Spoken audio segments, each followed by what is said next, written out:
काय झालं अगं, काय झालं, काय विचारतेस? आज ब्रह्मांडाचा मालक माझा कृष्ण आज हस्तिनापुरामध्ये येणार आहे. वा, कृष्ण येणार, कृष्ण येणार. वा, आपल्या घरी येईल का तो कृष्ण? सुलभा विदुर काकाला म्हणते, का नाही येणार? येईल ग. आपण अंतकरणातून जर त्याला हाक मारली तर नक्कीच आपल्या घरी तो येईल. सुलभा म्हणते, का तुम्हाला ओळखतात? कृष्ण ओळखतो तुम्हाला? विदुर काका म्हणतो, सुलभा नुसता ओळखत नाही ग, मला तो काका म्हणतो, मला काका या नावाने तो हाक मारतो, एवढं प्रेम तो माझ्यावर करतो. आणि मग इकडे भगवान कृष्ण परमात्मा द्वारकेहून निघतात. हस्तिनापुरामध्ये कृष्ण परमात्म्याचा रथ येतो, उद्धव सोबत आहे. हस्तिनापुरामध्ये आल्यानंतर मायबाप भगवान कृष्ण परमात्मा येतात धृतराष्ट्राने दुर्योधनाला समजून सांगण्याकरता. हस्तिनापुरामध्ये भयंकर माझ्या भगवान कृष्ण परमात्म्याचं धृतराष्ट्र त्या ठिकाणी स्वागत करतो. स्वागत केल्यानंतर राजमहालामध्ये जातात. सर्व सभा त्या ठिकाणी भरलेली आहे. कृष्ण धृतराष्ट्राने दुर्योधनाला समजावून सांगतो, अरे मी याच्याकरता इथं आलोय, मी पांडवांचा दूत म्हणून या ठिकाणी आलोय, मी शिष्टाई करण्याकरता इथे आलोय. माझं ऐका तुम्ही, तुम्ही पांडवांचं राज्य पांडवाला देऊन टाका. अर्ध जे राज्य केले जे आपण, ते अर्ध राज्य तुम्ही त्यांना देऊन टाका. बाप, अर्ध राज्य देऊन टाका असं ज्यावेळेस भगवान कृष्ण परमात्मा धृतराष्ट्र आणि दुर्योधनाला सांगतो, त्यावेळेस दुर्योधनाच्या मुखातून उद्गार निघतात, असं भीक मागून राज्य मिळत नाही. तुम्हाला जर राज्यच पाहिजे असेल तर तुम्हाला युद्ध करावं लागेल, असं मिळणार नाही.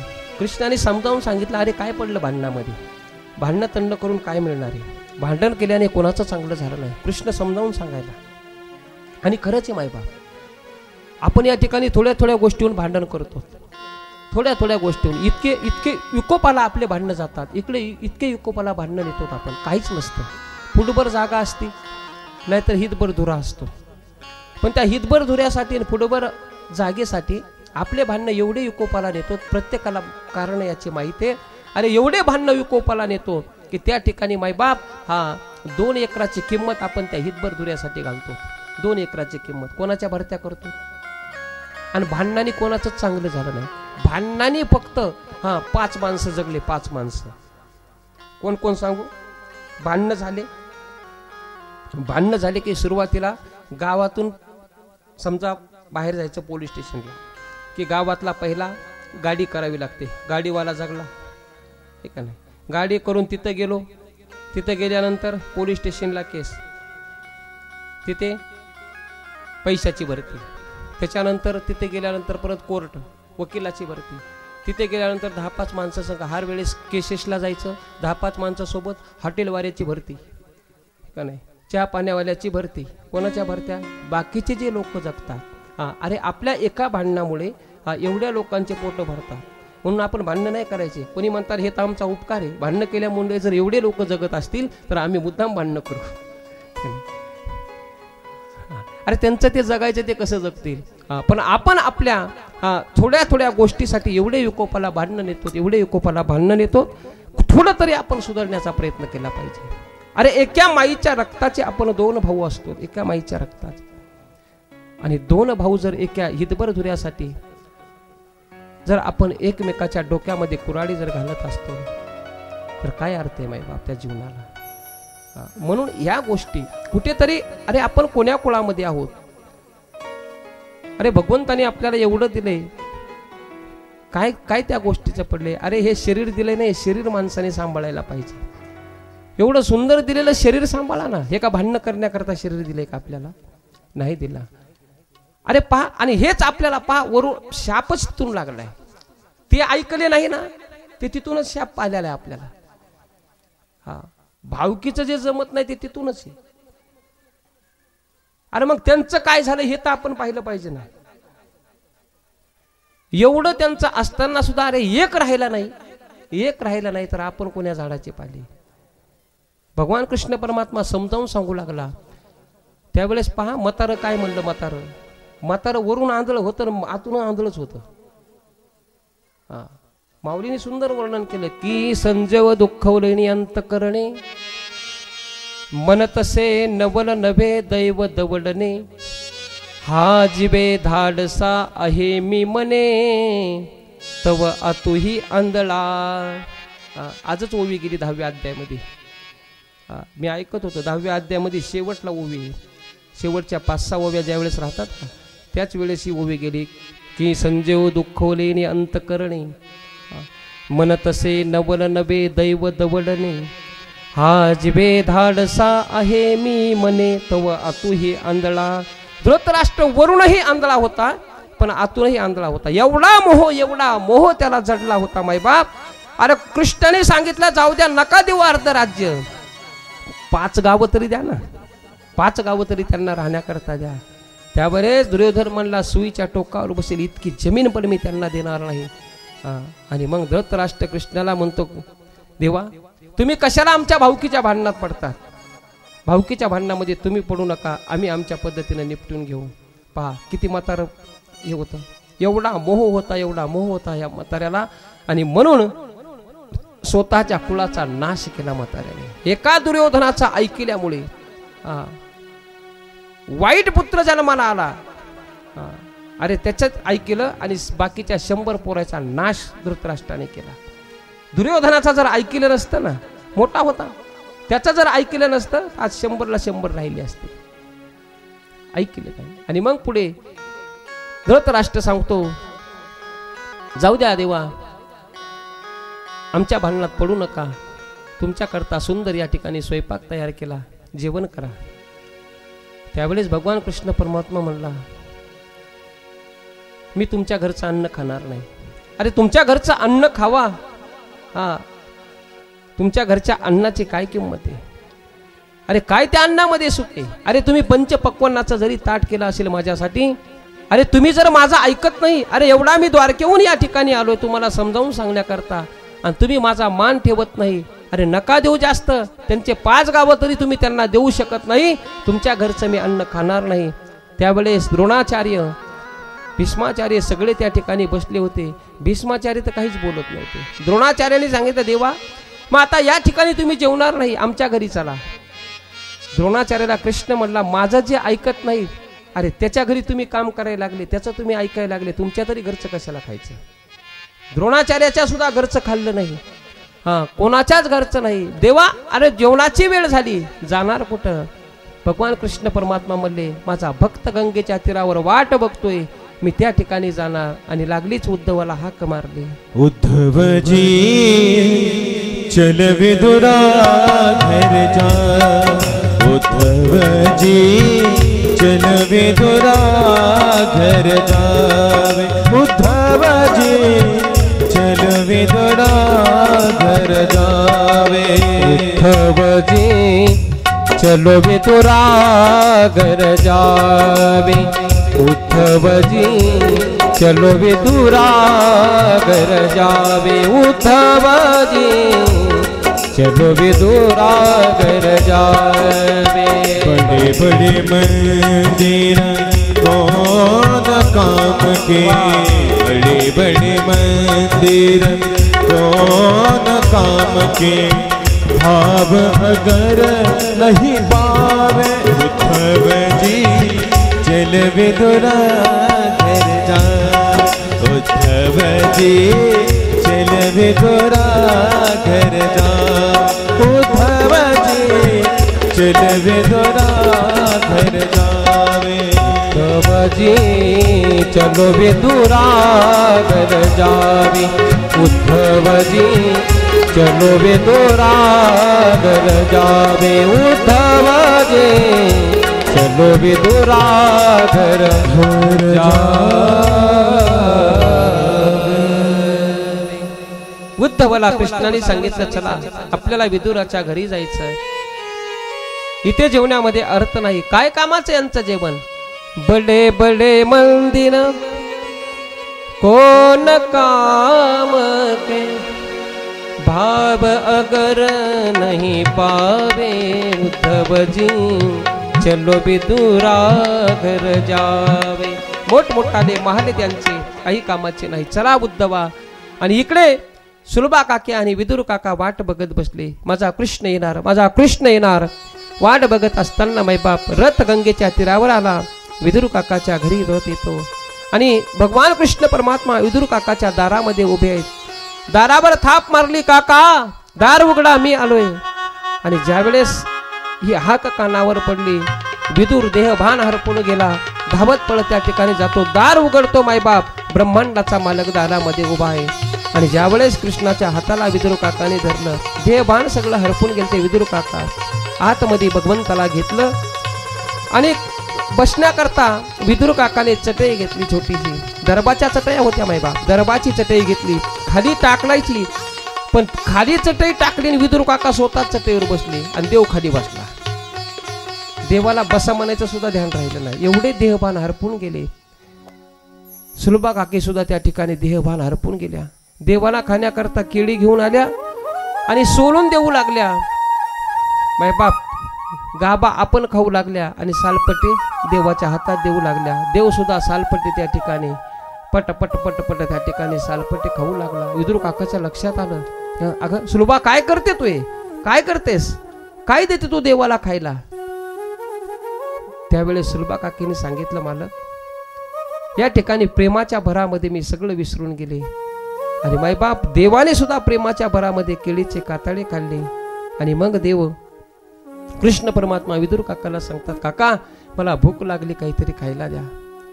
त्यावेळेस विदुर काका म्हणतात, देवा तुम्हाला भूक लागली या टायमाला, आणि तुमच्या तर त्या ठिकाणी हस्तिनापुरामध्ये तुम्ही जेवणार होता, तिथे तुम्ही जेवले नाही का. त्यावेळेस कृष्ण परमात्मा म्हणतात, काका तुम्ही ज्या घरी जेवत नाही त्या घरी मी जेवत नाही. ज्या घराला तुम्ही लात मारून या ठिकाणी गंगेच्या तीरावर आलात त्या घरचं पाणी मी सुद्धा पिणार नाही. काय प्यायचं त्यांचं पाणी, कशाला त्या दुर्जनाच्या घरचं अन्न खायचं. आणि खरंच मायबाप दुर्जनाच्या घरचं अन्न खाल्लं नाही पाहिजे. तुकोबरा या ठिकाणी वर्णन करता, सज्जना संगती करावा उपवास, दुर्जनाचा गोड घास खाऊ नये. दुर्जनाच्या घरचं जर गोड जरी अन्न असेल तर ते खायला नाही पाहिजे. सज्जनाच्या संगतीमध्ये उपवास जरी घडला तरी चालेल. उलट तुकोबराय सांगतात, लईच जर भूक लागली असेल आपल्याला तर त्या ठिकाणी एक काम करा, एखाद्या वारकऱ्याचं घर बघा आणि एखादा गरीब माणूस बघा, त्याच्या घरी अर्धी कोर मागून खायची, मागून.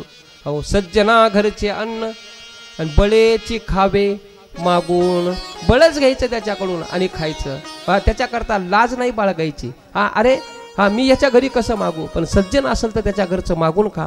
आणि एखादा दुर्जन असेल त्या ठिकाणी आपल्याला पंचपक्वान जरी खाऊ घालीत असेल तर त्या ठिकाणी खाऊ नका. विदुर भगवान कृष्ण परमात्मा सुद्धा हेच सांगतात, काका ज्या घरचं अन्न तुम्ही खात नाही त्या घरचं मी सुद्धा खाणार नाही. मला नकोय त्या घरचं अन्न, मला आता भूक लागली, काहीतरी खायला द्या. विदुर काका म्हणतात, देवा आता एवढ्या लवकर काय खायला देऊ, घरात तर काहीच नाही, काय खायला देऊ. त्याच वेळेस भगवान कृष्ण परमात्माचं लक्ष त्या ठिकाणी चुलीवर असणाऱ्या भगुन्याकडे, त्या पातेल्याकडे गेलं. भगवान कृष्ण परमात्मा स्वतः गेले मायबाप, ते पातेलं उचललं आणि बास त्याच्यातल्या कन्या माझ्या भगवान कृष्ण परमात्म्याने खाल्ल्या. ज्यावेळेस कन्या खात होता मायबाप, त्या कन्या तरी नीट होत्या का हो, त्या कन्या तरी नीट होत्या का. हो, त्या कन्याचा जर त्या ठिकाणी जर पाहिलं तर अर्ध पाणीच होतं त्याच्यामध्ये कन्या सुद्धा नीट नव्हत्या. ही संतांची परिस्थिती मायबाप. संतांच्या घरी खाण्याकरता देवाला कन्या आहेत, पण त्या संतांच्या घरच्या कन्या माझा भगवान त्या ठिकाणी आनंदाने खातो. देवाने त्या कन्या खाल्ल्या मायबाप आणि एवढा आनंद झाला देवाला. विदुरा घरच्या भक्षुनी कन्या, विदुरा घरच्या भक्षुनी कन्या, परमानंदे झाला, परमानंदे झाला. मनमोहन मनमोहन मुरलीवाला, मनमोहन मुरलीवाला. नंदाचा आलबेला, नंदाचा आलबेला, नंदाचा आलबेला. मनमोहन मुरलीवाला, मनमोहन मुरलीवाला, नंदाचा आलबेला, नंदाचा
गोपाल कृष्ण भगवान की जय। विदुराच्या कन्या त्या ठिकाणी माझ्या भगवान कृष्ण परमात्म्याने खाल्ल्या, आनंद झाला मायबाप, परमानंदी झाला। विदुरा घरच्या भक्षुनी कन्या परमानंदे झाला। देवाला आनंद होतो मायबाप, संतांच्या घरचं खाताना देवाला आनंद होतो। पहा ना, माझ्या तुकोबरायाच्या घरी सुद्धा देवाने कन्या खाल्ल्या। हो, काय तुकोबरायाची सुद्धा परिस्थिती होती। पाहुणे घराशी झाले ऋषिकेशी, काय करू उपचार, काय करू उपचार, कोप मोडकी जर्जर, काय करू उपचार, कोप मोडकी जर्जर। दरदरीत पाण्या माझी रांदिल्या कन्या, दरदरीत पाण्या माझी रांदिल्या कन्या। पाहुणे घराशी आले ऋषिकेशी, काय करू उपचार, पाहुणे घराशी आले ऋषिकेशी, काय करू उपचार, काय करू उपचार, कोप मोडकी जर्जर, काय करू उपचार, कोप मोडकी जर्जर, कोप मोडकी जर्जर। वाह, सुंदर या ठिकाणी विदुराच्या माझ्या तुकोबरायाच्या कन्या सुद्धा देवाने खाल्ल्या, असा असणारा विदुर देवाचा भक्त आहे मायबाप। आणि त्याच विदुराला मैत्र ही भागवत कथा सांगत होते। सुखदेवजी महाराज राजा परीक्षितीला सांगतात, मैत्र विदुराला सांगतात, आणि त्याच विदुराने प्रश्न केला, महाराज सृष्टीच्या उत्पत्तीची कथा सांगा। त्यावेळेस मायबाप सुखदेवजी महाराज राजा परीक्षितीला सांगतात, मैत्रेय विदुराला सांगतात, विदुरा, ज्यावेळेस संपूर्ण प्रलय होत असतो आणि प्रलय झाल्यानंतर भगवान कृष्ण परमात्मा सगळ्या जीवाला स्वतःच्या उदरामध्ये साठवून ठेवत असतो। सगळे जीव स्वतःच्या उदरात त्या ठिकाणी साठवून समुद्रामध्ये, क्षीरसागरामध्ये त्या शेषावर भगवान कृष्ण परमात्मा आमचा भगवान विष्णू त्या ठिकाणी आराम करतो। आणि मग मनात आलं त्यावेळेस तो सृष्टी उत्पन्न करतो। देवाला सुद्धा एकट्याला करमत नाही, खूप दिवस झाले देवाला करमलं नाही। आणि मग त्याला वाटलं कुठपर्यंत आपण असं एकट्याने राहायचं, या ठिकाणी सृष्टी निर्माण करावी। नाही, देव एकला राहू शकत नाही। एकलेने कंटे मनोनियायेने केले निर्माण 14 भुवने, गगन चंद्र सूर्य मेघ तारांगणे। हे सगळं जे निर्माण केलं माझ्या भगवंताने केलं। वास्तविक पाहता काही नव्हतं, पहिलं काही नव्हतं, पहिले कोटेची नव्हते काही, पहिले कोटेची नव्हते काही, पहिले कोठेचे नव्हते काही, पहिले कोठेचे नव्हते काही। चंद्र सूर्य तारा पायी, चंद्र सूर्य तारा पायी, चंद्र सूर्य तारा पायी, चंद्र सूर्य तारा पायी। अवघे शून्याची होते पायी, अवघे शून्याची होते पायी, अवघे शून्याचे होते पायी, अवघे शून्याचे होते पायी। कानोबा तेरे तेरे ते, कानोबा तेरे तेरे ते, कानोबा तेरे तेरे ते, कानोबा तेरे तेरे ते। ते कढाल गज निर्माण झाली, ते कढाल गज निर्माण झाली, ते कढाल गज निर्माण झाली, ते कढाल गज निर्माण झाली। तिथे झाली गज निर्माण झाली, तिथे झाली गज निर्माण झाली, तिथे झाली गज निर्माण झाली, तिथे झाली गज निर्माण झाली।